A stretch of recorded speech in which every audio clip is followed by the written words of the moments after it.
العشر ظل Assalamualaikum warahmatullahi wabarakatuh. Waalaikumsalam warahmatullahi wabarakatuh.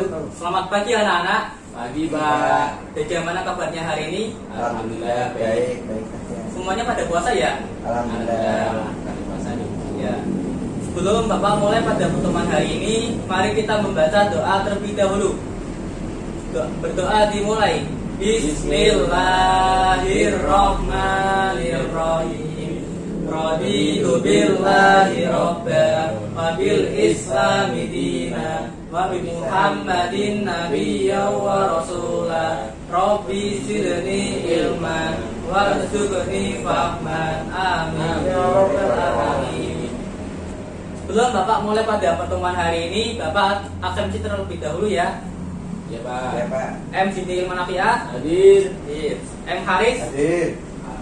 Ya baik, semuanya hadir semua. Pada pertemuan hari ini Bapak akan menjelaskan materi fikih dengan berjudul dengan itikaf hati menjadi tenang. Di sini anak-anak sudah tahu belum itikaf itu apa? Belum Pak. Itikaf itu adalah berdiam diri di masjid dengan sambil berzikir dan membaca Al-Quran. Itikaf secara bahasa berasal dari bahasa Arab dan merupakan bentuk masdar itikafa ya'tikafu itikafan, yang berarti tinggal, menetap atau berdiam diri di suatu tempat. Sedangkan secara istilah itikaf itu adalah berdiam diri di dalam masjid untuk beribadah kepada Allah Subhanahu wa taala yang dilakukan oleh orang dengan tata cara tertentu. Hukum itikaf. Menurut jumhur ulama berpendapat bahwa hukum asal melaksanakan itikaf itu adalah sunnah dan bisa berubah menjadi wajib jika seseorang tersebut bernazar untuk melakukannya. Namun meskipun demikian, ada perbedaan pendapat pada di antara para ulama, seperti halnya pada tingkat kesunahannya, seperti pada mazhab Imam Syafi'i. Imam Syafi'i memandang bahwa semua itikaf itu adalah hukumnya sunnah muakkadah, bisa dilakukan kapan saja. Namun bila dilakukan pada 10 hari terakhir pada bulan Ramadan, itu level kesunahannya itu lebih tinggi daripada melaksanakan itikaf pada hari-hari biasanya. Rukun itikaf itu yang pertama adalah niat, menyengaja untuk beritikaf. Jumhur ulama diantaranya Imam Maliki, Imam Syafi'iyah, Hanabilah itu sepakat bahwa menetapkan niat adalah bagian dari rukun iktikaf. Sedangkan menurut mazhab Hanafiyah, niat ini adalah sebagai syarat, bukan dari bagian rukun. Yang kedua rukun dari iktikaf itu adalah berdiam diri di masjid sekurang-kurangnya selama tumaninah sholat. Terus yang ketiga bertempat di masjid. Syarat iktikaf yang pertama itu adalah Islam. Dengan diisyaratkan status beragama Islam, maka orang kafir atau orang yang bukan golongan dari orang muslim tidak sah bila melaksanakan iktikaf. Walaupun syariat memperbolehkan orang yang bukan non-Islam masuk ke dalam masjid, namun tidak dibenarkan melaksanakan iktikaf kecuali jika orang tersebut sudah menyatakan diri masuk Islam. Yang kedua adalah balik atau mumayyiz. Seseorang anak yang belum balik tetapi sudah mumayyiz, apabila melaksanakan iktikaf itu hukumnya sah dan mendapatkan pahala. Sebagaimana kalau anak yang belum balik menjalankan ibadah sholat atau puasa, maka ibadahnya sah-sah saja dan mendapatkan pahala. Yang ketiga itu adalah berakal sehat. Ibadah iktikaf itu membutuhkan niat dan menyengaja untuk melakukan.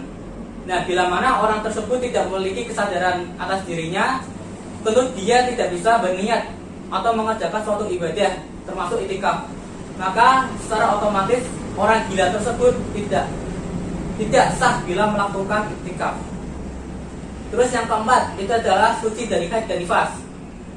Wanita yang mendapatkan darah haid atau nifas tidak dibenarkan ikut beriktikaf di masjid. Karena keduanya karena menurut syariat Islam, bila wanita tersebut sedang haid atau nifas, keduanya diharamkan masuk ke dalam masjid. Karena mereka dalam satu hukum sepertinya dilarang memasuki wilayah suci atau di dalam masjid. Sementara itikaf itu tidak sah dikerjakan kecuali di dalam masjid. Maksudnya di bagian tempat-tempat yang suci. Yang kelima itu adalah suci dari hadas. Orang yang sedang dalam keadaan berjanabah atau berhadas besar diharamkan ke dalam masuk masjid, sehingga ia tidak boleh mengerjakan itikaf. Di antaranya itikaf itu hanya dilaksanakan di dalam masjid saja. Terus hal-hal yang dapat membatalkan itikaf, yang pertama itu adalah berhubungan suami istri, yang kedua keluar sperma, yang ketiga mabuk yang disengaja, yang keempat murtad, 5, 6 haid dan nifas, ketujuh keluar tanpa wudhu, terus yang ke-8 keluar untuk memenuhi kewajiban yang bisa ditunda. Terus hal-hal yang diperbolehkan dalam beriktikaf, yang pertama itu adalah keluar masjid untuk keperluan yang tidak bisa ditunda, seperti halnya mau buang hajat atau ada urusan ketaatan, terus mengunjungi orang yang sedang sakit dan lain-lain. Yang kedua itu adalah menyisir rambut atau merapikannya. Dan ketiga itu adalah menerima tamu dan mengantarkannya ke pintu masjid. Terus amalan-amalan yang dianjurkan ketika beriktikaf itu yang pertama adalah sholat. Membaca sholat saat iktikaf itu sangat dianjurkan, sebab dengan melaksanakan sholat merupakan seutama-utamanya ibadah dan paling besar pahalanya. Jadi jika kita beriktikaf, kita dianjurkan melaksanakan sholat sunnah, sholat tahiyatul masjid, qobliyah, ba'diyah. Terus yang kedua itu adalah memperbanyak membaca Al-Quran. Dengan membaca Al-Quran, hati akan menjadi tenang dan juga menjadi tentram. Terlebih lagi membaca Al-Quran juga mendapatkan pahala dan mendapatkan syafaatnya di akhir kelak nanti. Yang ketiga itu adalah berzikir. Orang yang beriktikaf dianjurkan untuk memperbanyak berzikir, seperti halnya bertasbih, tahmid, tahlil, istighfar dan sebagainya. Yang keempat adalah bersolawat. Amalan lainnya yang dianjurkan bagi orang yang beriktikaf itu adalah memperbanyak solawat Nabi. Yang kelima, mengurangi hubungan dengan orang-orang yang banyak. Mengurangi hubungan dengan orang banyak. Jadi pada iktikaf ini dianjurkan untuk tidak berhubungan dengan orang-orang yang banyak, agar lebih fokus pada ibadah yang kita lakukan ini. Nah, terus yang terakhir itu adalah hikmah iktikaf.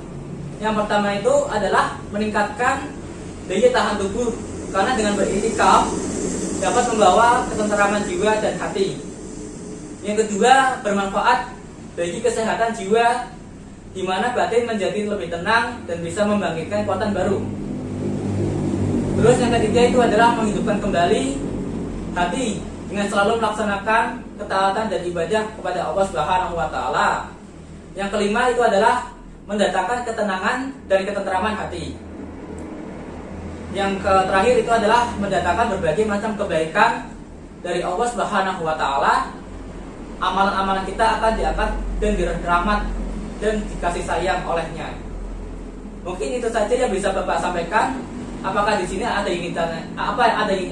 Apakah sampai di sini? Apakah ada yang ingin ditanyakan? Ya, saya Pak ingin tanya Pak. Monggo Mas Siti, ingin tanya apa?